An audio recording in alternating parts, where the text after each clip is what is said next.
Good morning, good afternoon, good evening, wherever you are, and welcome to this live edition of the Tuesday telecast from the Joyful Path. Today I'm talking briefly about attitude in the realm of healing and life. So, welcome. And I didn't announce this, so next week we're going to start having people here in a round table capacity. And that's going to be really fun. We've been starting to have these round tables, and you're going to get to hear one on thinking and living outside the box. All right, now we're going to talk a little bit about attitude in healing. So, attitude. When we have a place in which we, are caught in the crossfire of circumstances. Circumstances are things that just happen to us.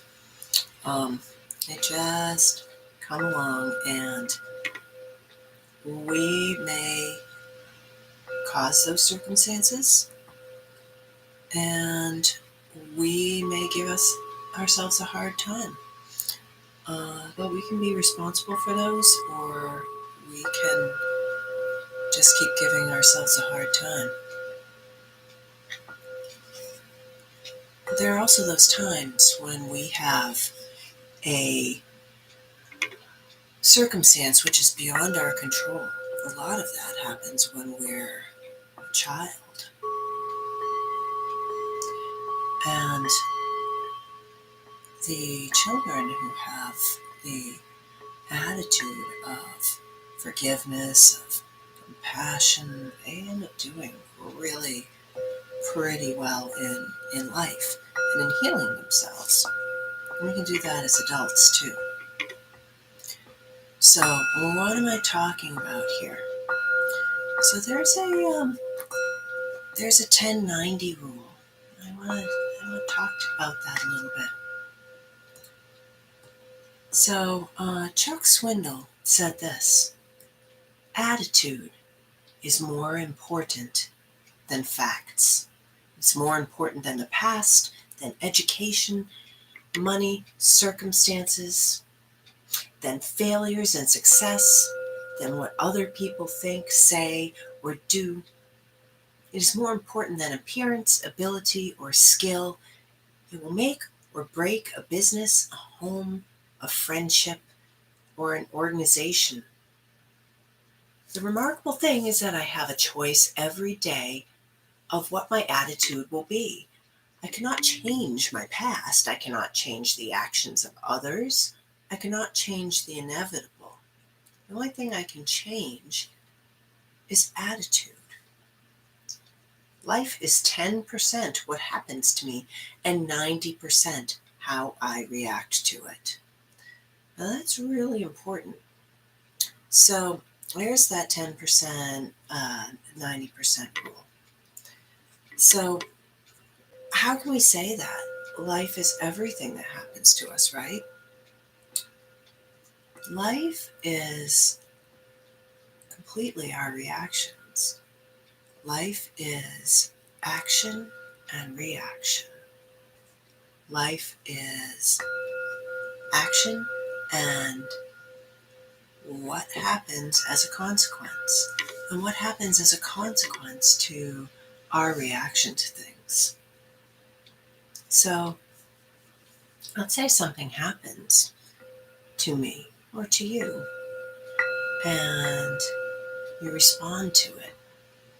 And your response causes another reaction. That reaction could bring you help. That reaction could cause people to hurt you more. That reaction might be something that's not necessary.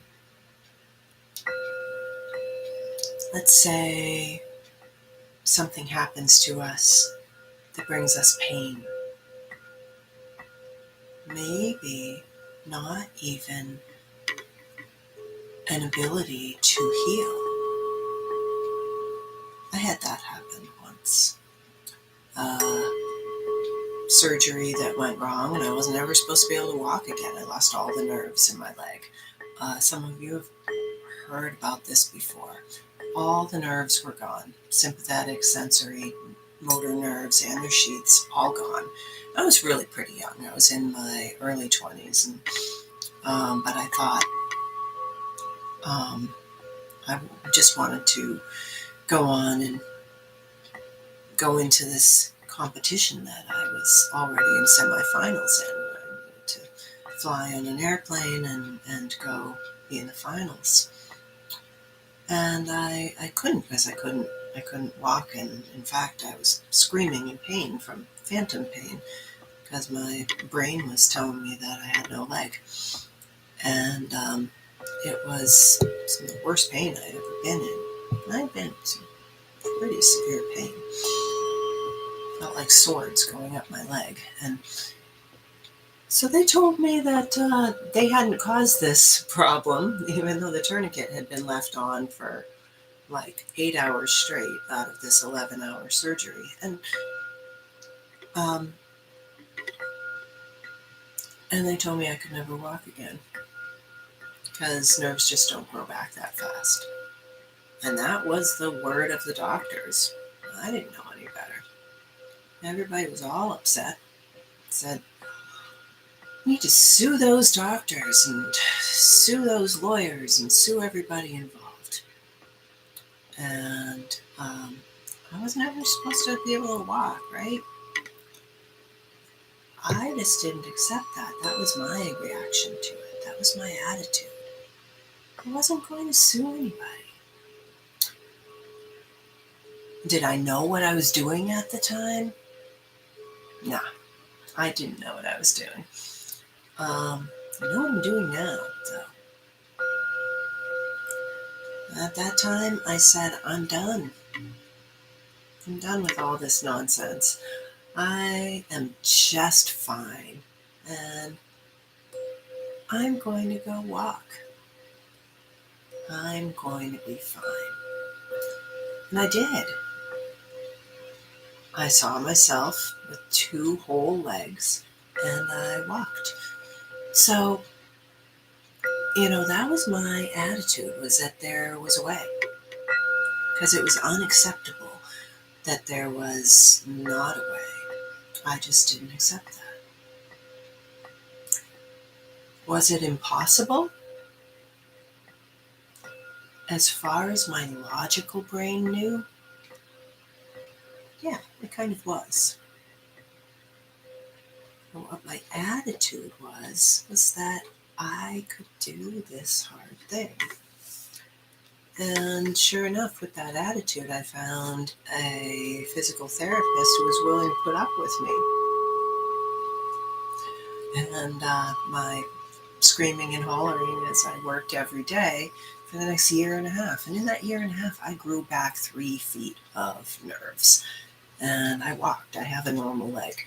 I have hiked and biked and skied. I'm really strong. And, this is something that we can do. So let's say we decide that something that we are told about our health is not true. Do you know how much healing ability we have in ourselves? We have a lot. Attitude is everything. It's our attitude is our outward and inward, our energetic manifestation of our beliefs. We can change those beliefs.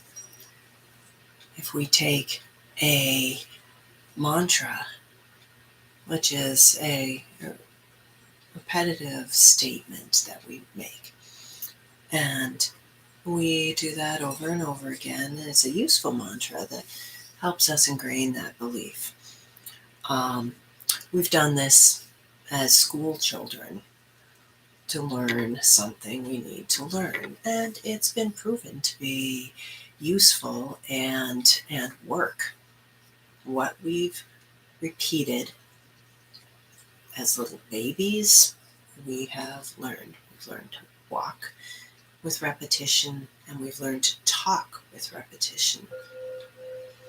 And the talking that we've learned to do are essentially mantras. But we've also learned a lot of our beliefs by mantras, mantras that have been said to us over and over again. And some of those mantras aren't useful.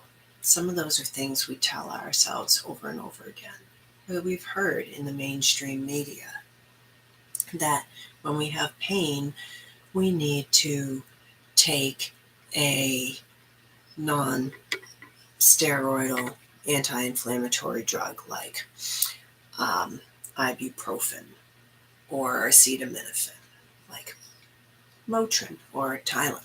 And sometimes those are useful, but we don't always have to do that. But we think we do. We think that's what's going to take away our pain. And when we have more pain than that, that we're always going to have it if we have a condition that we're told. And that condition has been named by our doctor. Now, we put incredible amount of faith in our doctors. But we have intuition. And is our intuition telling us that our doctor is right? Or do we ever have that intuition telling us that our doctor might not be totally right, that we might have the ability to do something else? Our beliefs can really, really tamp down our intuition. Once upon a time, our intuition was really strong. We've let that go. But we can foster that intuition just by believing in it. First thing that we need to do to foster that intuition, which is a beautiful thing because it takes the things that we know and it uses our own innate abilities to use the powers of the things we know and put them into place in the right times and the right circumstances energetically. This is really powerful. So, using this, we can put things into place to help us heal. When we believe that our intuition is right on and we believe in what we know, we can leverage this knowledge to help ourselves without even the help of a healer. And then if we know these things, we can find a healer that will work with us and heal us really fast. Help us to heal things like lifelong high blood pressure, things like fibromyalgia that's been there forever. We can mitigate the long-term effects of these things.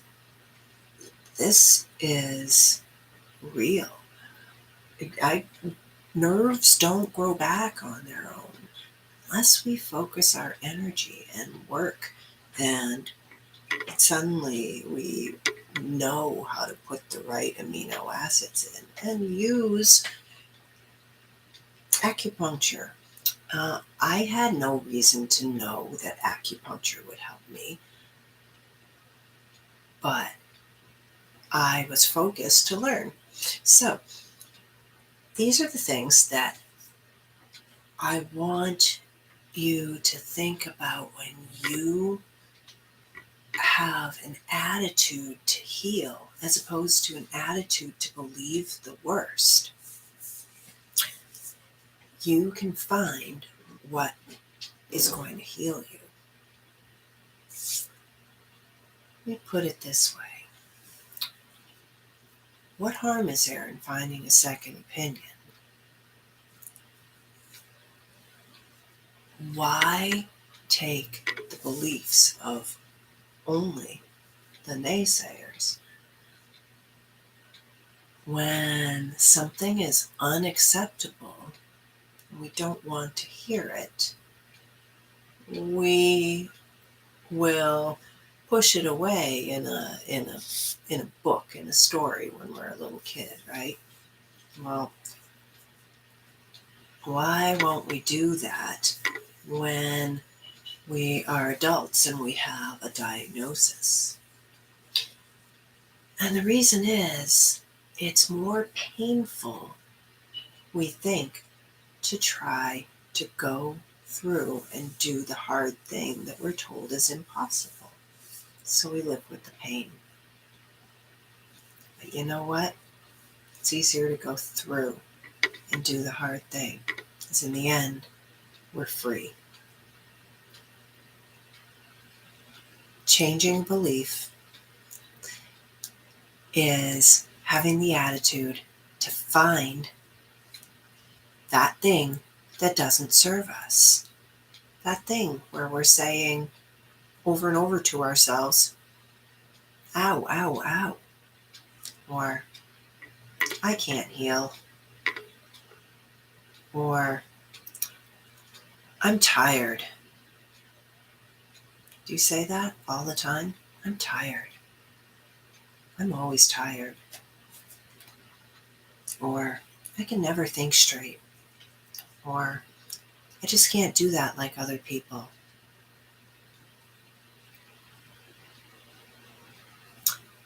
Take those limiting beliefs and put a mantra in there.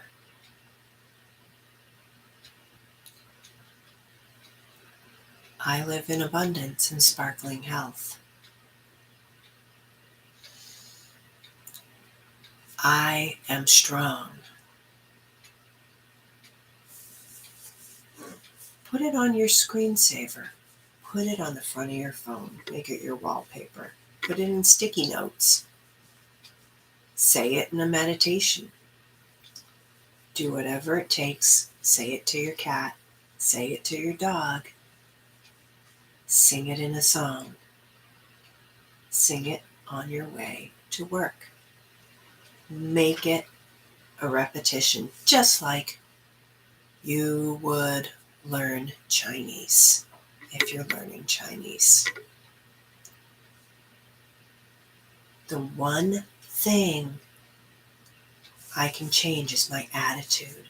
I cannot change the actions of others. I cannot change the inevitable, but I can change my attitude.